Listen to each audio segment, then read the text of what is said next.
Good morning, everybody. This is Anthony Prince. I'm the lead organizer and the general legal counsel for the California Homeless Union.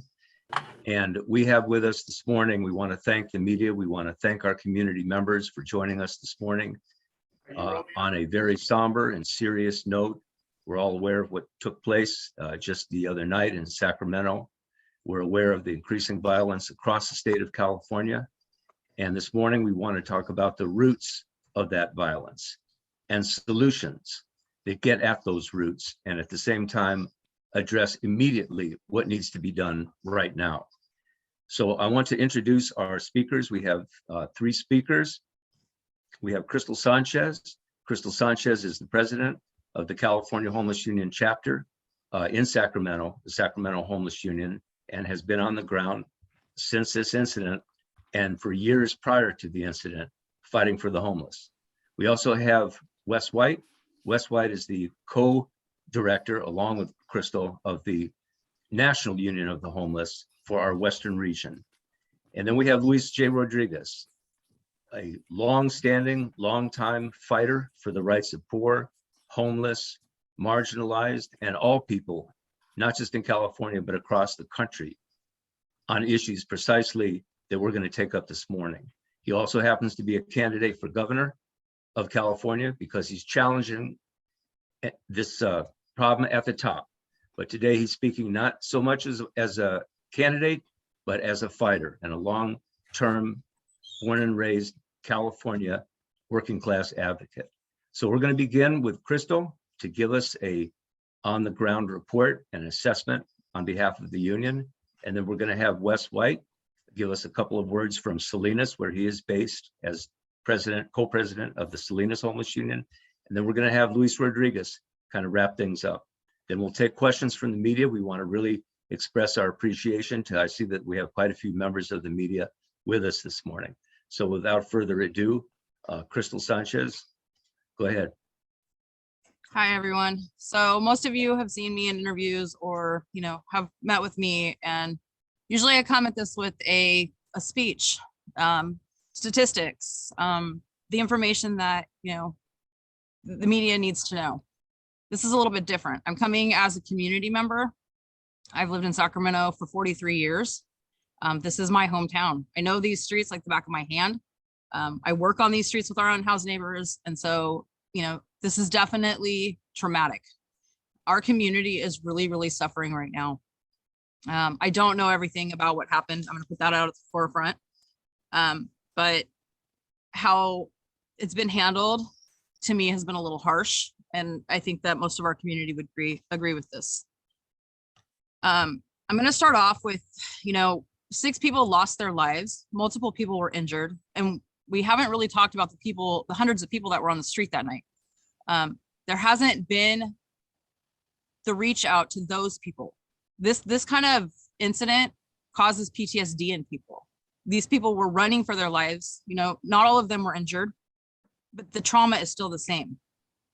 I want to put out there that in my view, and I think in some of the community's view, we're really disappointed in the way that the politicians have been handling this. They have made this a focal political sideshow, bringing up all of the different, elements of what happened, and not really focusing on the tragedy that happened. It's been more of a campaigning tool, an agenda tool. And so it's very disturbing to us. And I want to make sure that the community hears that.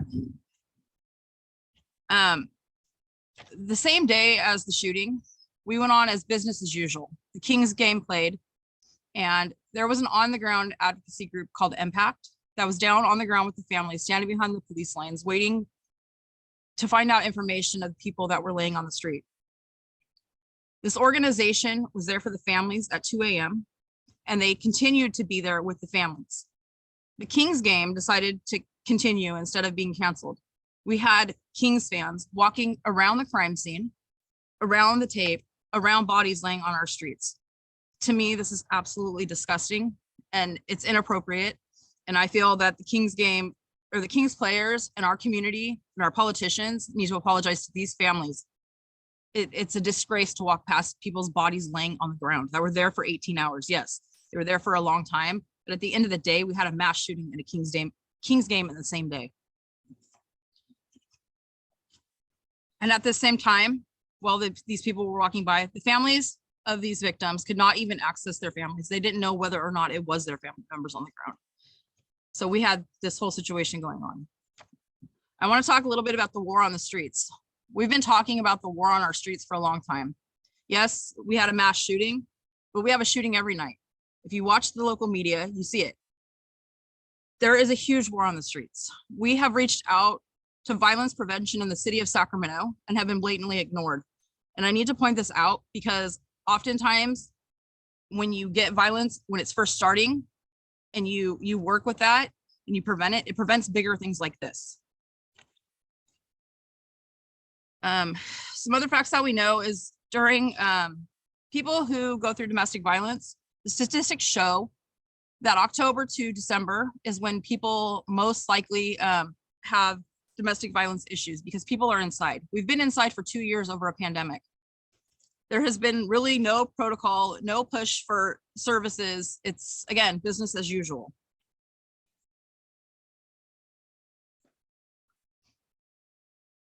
We feel that our community is not heard. I can speak of this as coming from the union side of things. I've written over 150 letters to our city council and probably have had maybe 5% of those responded to, even with a we're not interested or whatever.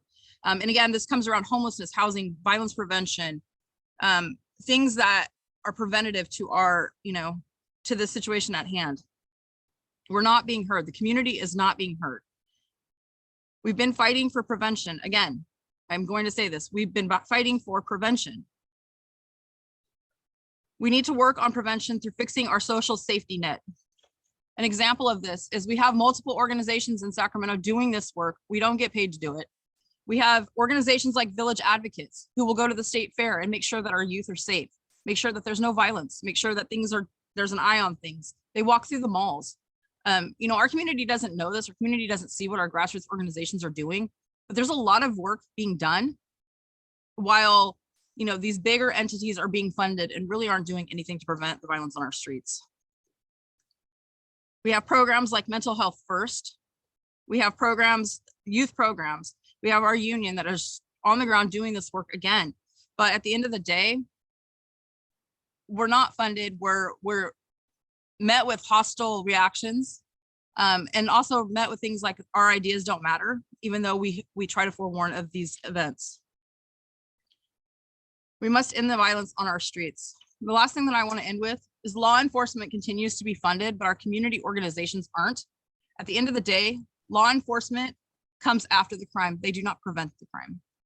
I'm gonna go ahead and pass it to Luis. Okay, thank you, Crystal. We'll have time for more discussion and hear from our speakers when we get to some questions and from the media and our community members. Let's turn for a moment to Wes White. Wes is down in Salinas and is familiar with the situation across the state of California. He travels extensively as a representative of the Homeless Union. Wes, I know we didn't talk in advance about this, and I'm putting you on the spot, but why don't you say a few words about how you see this situation within the broader context and what kind of solutions the union is fighting for? Wow. Well, yeah, among poor and dispossessed, violence just rampant, considering how we value people and property and money, wealth in general, human life comes down directly as that as well. Just the same as like Megan's Law, nobody really cared until it was a white girl. So we have a lot of cultural aspects that we should be trying to meld closer together, realizing that we're a society, we're supposed to be a culture of love. That's really where it's supposed to begin. We're supposed to look out for each other and I don't know, just do right by each other. And how do we do that if how we relate to people, we put too many people in too small an area without enough belongings, possessions, things that we need, and so that creates some desperation. We need to find the love and cure the love, make sure that that's what we're spending money on. Just the same way she said, like, in schools, we pay for sports, but we lose our arts and sciences that way. What are we paying for? What is it we really want out of the society? And I think the people in charge just want profit. So once we start putting people before profit, a lot more things will make sense, because the things that matter are more important. The math that's important is the people, is the heartbeats, is the love, is the smiles. And, we'll treat people better when our role models treat us better as well. We all need some growing up to do, but it is the authoritarian structure that is still highly prevalent in this still highly racist society because of money, because we've decided that money is more important than people, then people make choices saying that money is more important than people. And a lot of that violence is over money. It's weird. It's tragic. It should never happen. We can do better. We need to do better. We need to show where the love is. And I think that's the real big financial potency that'll drown out what the dollar should not be. Okay, Wes, thanks a lot for that. And Anthony? now we turn. Anthony, I'm really sorry. quickly, I do need to talk about a little bit about the unhoused, which I didn't. Go ahead, Crystal. Again, I want to, emphasize I am a community member, mother, so that the first reaction is to talk about what happened. But what I do want to talk about to our media is that every time situations happen like this, our unhoused are not protected. When the George Floyd protests happened, rubber bullets went flying everywhere. We had unhoused individuals that were hit. Again, it wasn't really brought to the media's attention. It wasn't the focus of the media's attention. It's the focus now because a woman died. And the fact of the matter is, I knew Melinda. Melinda used to come to different outreaches that we hold. She lived in downtown. She lived on K Street. A nice woman, a spunky woman. And she was friends with my son's uncle, who there's pictures floating around the media currently. And he's sitting in that picture. And so again, she was one of the people that was in the line of fire. There was multiple people that sleep on K Street. Now, this isn't going to give our politicians and officials permission to run and to go sweep all of these people off K Street or any of the other streets. The fact of the matter is, people are in these locations because there are codes for protection. When you have violent situations coming at you from every angle, you go where you can put your back up against something, where you can have something on the side of you to protect you. So all you have to do is defend yourself from the front of you. That is why people like Tim sleep in those locations. And so, again, this is not for our politicians to run and go sweep people. The fact of the matter is, people need somewhere to stay. We have over 11,000 people on our streets right now that are victimized every single night. We have to do better. We have to do better, in Sacramento. And again, the other reason that people sleep on K Street is because there's lights. There's constantly people there. It's a less chance of being victimized. And so I want to put that out there that, while people who have housing can hide and can go inside for pandemics and can, do as the protocols say, unhoused people do not have that option, and they're often left out of that access. And they're also left out generally of the media until they do heroic things. And I am very proud of the unhoused folks who stepped up, shielded people. I'm very sad about Melinda. She had a lot of friends. I've had a lot of our unhoused neighbors reach out to me and just are really upset. And so again, unhoused people are no different than us. They have friends, they have family. They're doing what they need to do to be safe. So I wanted to make sure that I added that in. Okay, Crystal, thank you for that. And let's turn now, before we let our reporters ask questions, let's turn now to our final speaker, and that's Luis Rodriguez. Luis Rodriguez is an award-winning poet, author, community activist, has been involved with the urban peace movement, with the rights of poor and homeless people for years. And he's with us this morning. Luis J. Rodriguez, go ahead. Thank you very much, Tony. Thank you all for being here. I want to start, first of all, by pointing out the issue about crime, because I know this is a big thing that's coming out, that these murders that are rising around the country are going to lead to more tough on crime. It's going to lead to more people wanting to put people away. We just went through a major reform here in the state of California to reform the prisons, to close down prisons, to give people lesser time. And now the backlash is happening. Every time somebody gets killed, every time there's these kind of incidents, the calls come out. Let's bring more police. Let's bring in more gun control even. All these issues to me are just managing the crisis. They are not getting at the root. And I want to talk about this because I have been working at root level work for 50 years. I was involved with the first gang truce in the worst gang war in LA County in the 70s. Penthouse magazine called it the worst gang war in LA County at the time. I was involved with the End Body Warfare Coalition in the 70s, in which people were marching up and down to ask for services and prevention and all this kind of help that we needed, jobs and training and resources. That group was eventually disbanded, infiltrated. You didn't know who to trust. Unfortunately, law enforcement and federal government came in there and infiltrated the group to pretty much get rid of it. Every time we tried peace, we got sabotaged by politicians, by police and others. What I'm talking about is, again, what Crystal mentioned, let's do more on the front end and not wait to the back end.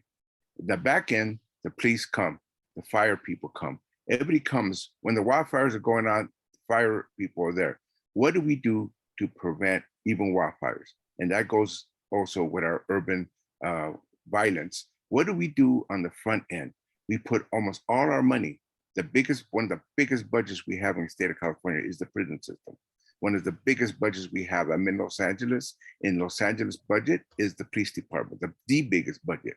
That seems to be where the money goes instead of housing the homeless, giving services, treatment, drug treatment, mental health treatment on demand as people need it, not just when people got insurance or a few they can get in.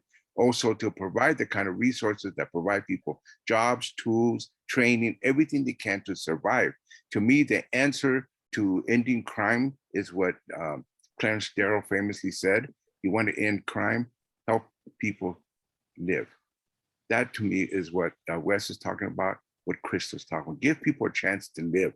This is what I would like to put our resources and to convince people this is not a time for tough on crime. This is not a time for more prisons. This is the only made things worse. We have had the largest prison escalation in the last 50 years. I saw it in California when I was a young man, had 15 prisons. Now there's 34 prisons. It had 15,000 incarcerated people. Now it's about 130,000, but at the height it was 175,000. We're just putting people away and crime does not end. Crime continues. People talk about the failure of tough on crime. Well, just notice how we still have high crime rates. They went down for other reasons and then they went up again, especially since the pandemic. This is not a time to just manage the crisis. Let's get to the root of it. Why are people hungry? Why are people unhoused? Why are people not getting the services they need? So I would like to be able to put forward something that is on that level. What I have also, and I don't know if the media, maybe they can put their emails on the chat. I have a thing we created in LA called the Community-Based Gang Intervention Model. It was adopted by the city of Los Angeles in 2008. $24 million was obtained to do it. It was created by 40 researchers, gang interventionists, urban peace leaders, all kinds of people. I was involved in the creating of this model. We got the city to support it, but then it got sabotaged, as you can imagine. $24 million was then placed into what they call the GRID, Gang Reduction Youth Development. Only 8 of them were created. We wanted citywide services. Only 8 were created, and supposedly in the worst gang communities, but they weren't. They were in the communities that were getting the most gentrification. They were trying to just stop the gangs in the places where they were going to push community out. And so it mutated what we wanted to do, but it's still valid. I can send people a copy of that program that was adopted. I've sent it to in Chicago. I worked for Chicago. In Chicago, 15 years, I worked with gangs there. We did what we used to call peace zones. Peace zones were where we got gangs in the community to agree to stop drug dealing and violence if we can get all the adults to unite around giving them jobs, allowing the schools to open up, allowing churches for sanctuary, and providing any assistance that we can do. The gangs agreed. I know this is hard to imagine. Chicago is very violent. Chicago's got a lot of issues. We got gangs to agree, but what broke down wasn't the youth, it was the adults. The schools had zero tolerance, so they wouldn't allow gangs coming in even after school. The churches, very few of them would allow sanctuaries. They had zero tolerance, which I think it's kind of strange for a church to do. But the other thing was the businesses didn't want to hire them. Even when we went to them and said, well, training will help them get ready, job ready, they wouldn't hire them. And then unfortunately, the Chicago Police Department will undermine and harass all the youth that were trying to do peace. This is the reality that doesn't get told. We have been working at this a long time. I've been going to prisons for 40 years. I've been working up and down the state. I've gone to all these communities. We mentioned Salinas, Sacramento. I've been to the Bay Area, and I've worked with all these youth. I've been in juvenile halls. I've been working, changing young people's lives all these years, and I know it's possible. I've seen the transformation. I have seen people who have been arrested for murders coming out, and now they're decent human beings helping change our communities. I know it's possible, but we don't have the funding, as Krista says. We don't have the support. We don't have the political will. So what I would say here is just to say, let's put everything on the front end. Let's make sure we got the prevention intervention process going with these young people. Let's make sure that people don't have to be in the streets. They don't have to live day by day.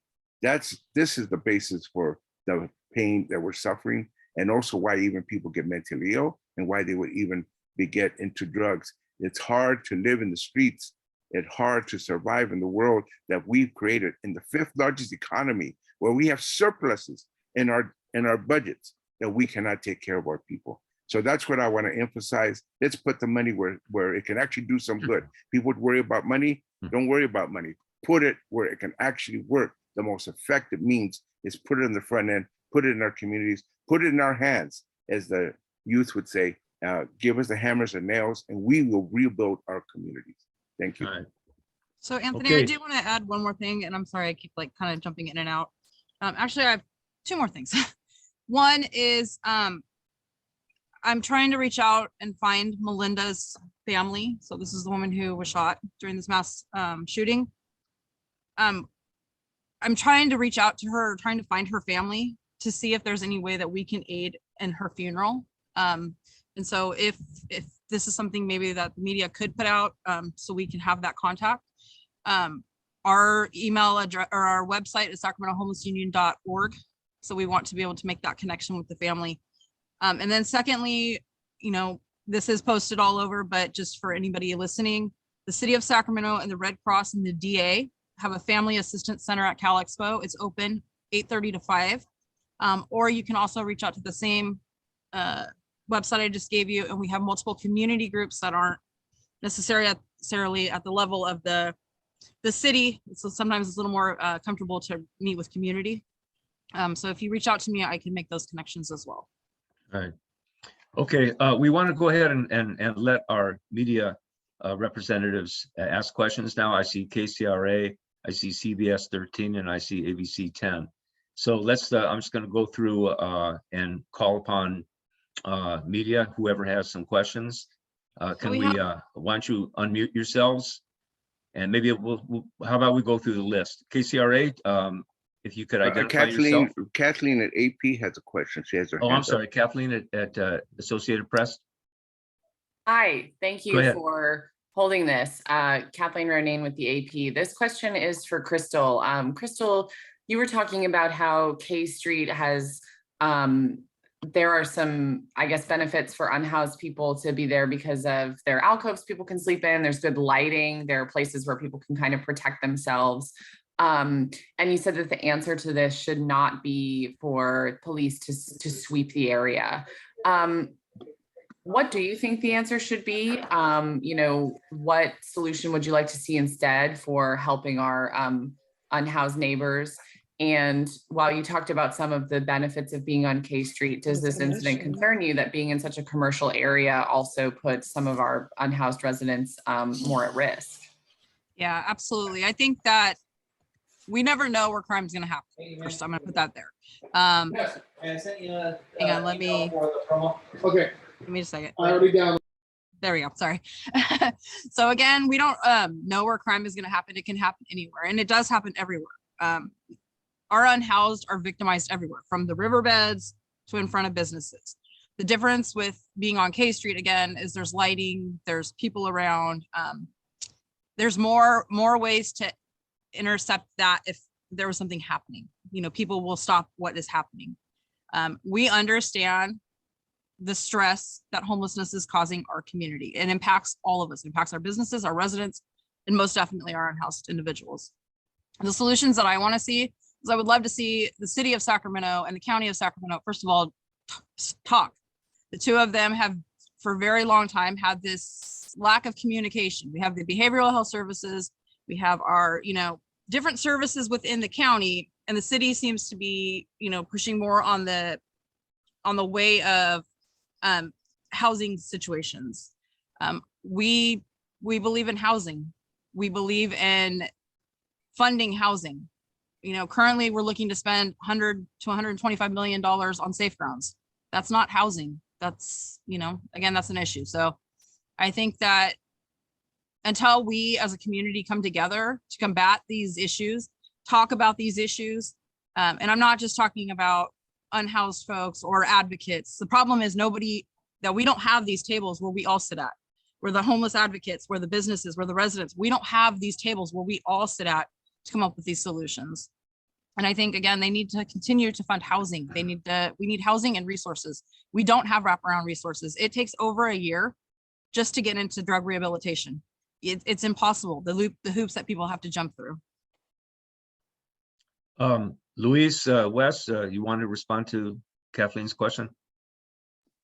I think Anything to Krista add? answered it very well.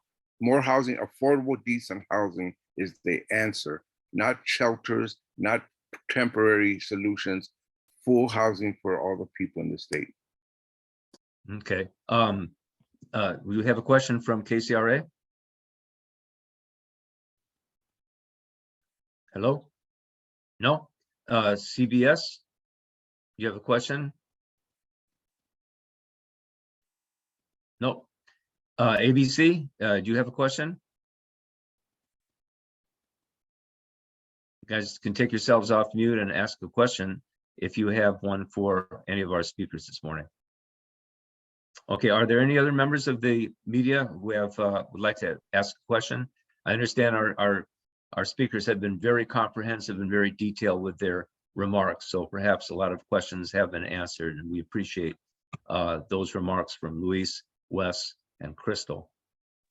We did say this was a community gathering, so we want to take a couple of minutes to hear if we have questions from our community members.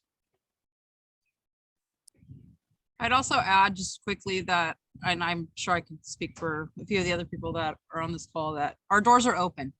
We want these communications, and oftentimes these communications aren't there anymore. And so I think that just to let folks know, our door is always open to have those communications, those tough communications, those communications with the businesses, the residents, about everything. It's not about just, oftentimes people say that we just defend the unhoused. We defend our community. This is about our community. That includes our unhoused, our businesses, and our residents. So just to put that up there. Right. Well, if we don't have any other questions, then let me just conclude by saying, as the one of the organizers and legal counsel for the California Homeless Union, that violence assumes all these different forms. It's no less deadly when a homeless person perishes on the street for lack of access to health care, for being exposed to weather conditions which pose lethal risks and have taken lives. We had 6 lives taken last January with the storms that came through Sacramento. The city even publicly announced that Mayor Steinberg said, "Hold me responsible." We have violence in the form of life expectancy cut short. We have violence in women, especially, and other at-risk members of the homeless community who are at risk physically for physical harm. We've had people shooting into tents. We've had attempts to commit violent acts against people sleeping in cars, cars being tipped over, windows smashed, paintball guns being used against homeless people. We have solicitations for murder and violence on some of these organizations that have seemed to take it upon themselves to create a climate of hostility and a lynch mob mentality against the poor and against homeless. As Crystal and Luis and Wes have indicated, this is a community, it's a societal issue. It's not just homeless versus anti-homeless. It can't be set up this way. This is a very serious development. We are very serious about changing things at the top, which is why we have Luis not just summarizing his 50 years continued service, but actually seeking to change things at the highest level of government here in California. And we have Wes and Crystal on the ground fighting every single day to not just advocate for the homeless, but to organize the homeless and those on their way to becoming homeless. As the rents skyrocket, homelessness increases, foreclosures increase, jobs are lost. So we want to thank everyone for joining us this morning. This is an ongoing process. We'll keep the community informed, keep the media informed. We want to thank the media for being here this morning, thank our community members. So with that, I wish everyone a good day. Take care.